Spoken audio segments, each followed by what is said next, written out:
জীবনযাত্রার ব্যয় বাড়ার সঙ্গে সঙ্গে যুক্তরাষ্ট্রের বহু শহরে আর্থিক অনিশ্চয়তা বাড়ছে। গবেষণায় দেখা গেছে প্রায় অর্ধেকের বেশি মার্কিন পরিবার নিরাপদভাবে ন্যূনতম খরচ মেটাতে পারছেন না, যা ট্রাম্পের শুল্ক নীতিকে নতুন করে প্রশ্নের মুখে ফেলেছে। ট্রাম্প প্রশাসনের আরোপিত ব্যাপক শুল্ক বা ট্যারিফের প্রভাব এবার স্পষ্টভাবে পড়েছে মার্কিন জনগণের পকেটে। যুক্তরাষ্ট্রের প্রভাবশালী গবেষণা সংস্থা ট্যাক্স ফাউন্ডেশন জানিয়েছে, এসব ট্যারিফের কারণে যুক্তরাষ্ট্রে গত ৩০ বছরের মধ্যে জিডিপির তুলনায় সবচেয়ে বড় কর বৃদ্ধি ঘটেছে। সর্বশেষ এমন কর বৃদ্ধি দেখা গিয়েছিল ১৯৯৩ সালে।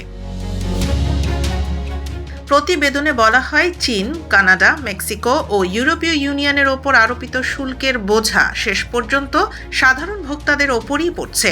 এর ফলে গড়ে একটি মার্কিন পরিবারের কর ব্যয় ২০২৫ সালে যেখানে ছিল প্রায় $১,১০০, সেখানে ২০২৬ সালে তা বেড়ে দাঁড়াবে $১,৪০০।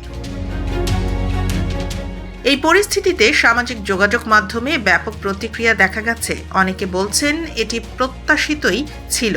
লেখক স্টিফেন কিং মন্তব্য করেছেন, ট্রাম্পের শুল্ক নীতির কারণে মার্কিন কৃষকদের প্রায় $৪৪ বিলিয়ন ক্ষতি হয়েছে, যা শেষ পর্যন্ত ভোক্তা ও কৃষক পরিবারকেই বহন করতে হচ্ছে।